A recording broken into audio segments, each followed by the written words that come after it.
What was relevant was that I was getting this marvelous exposure to this vast, unknown class of people living in Brooklyn or Queens who had these really crazy homes.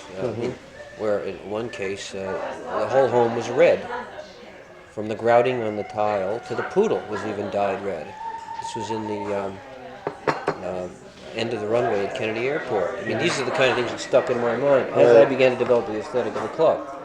Not, gee, I know how to organize a business, and I know how to, recruit people and all that stuff. The exposure to countless living rooms cluttered with bad art, kitsch, which has become an absolute rock solid principle of new art. I mean, the incorporation of kitsch. Right.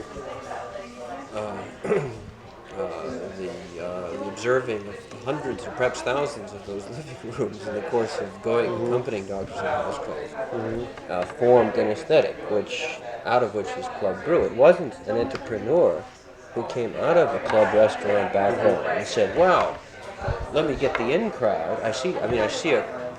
People would come to the Mud Club, different spin-offs from the exception is Area because they came from an art background, and they were very talented and creative, and they worked for me for a time on some different parties. Oh, they did. In I didn't realize 1980, that. Sean Hausman, they were good. Yeah, we did a whole basement in sort of imitation Italian classic. They're making fun of the American flag or something. I mean, I just wanted to show how upset people from outside the neighborhood were at people dressing like this. They were very upset about extremely it. upset because they were parodying the street fashions of common prostitutes, hustlers. Certainly in the case of the graffiti artists, they were parodying Superfly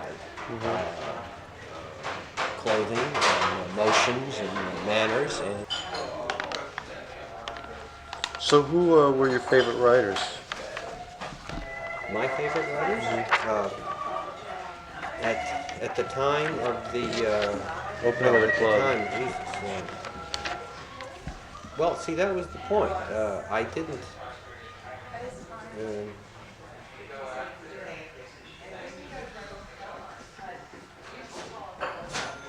I don't think. I'm trying to think here because very often, to me, the kinds of writings that would interest me would be articles from Home Economics from 1952.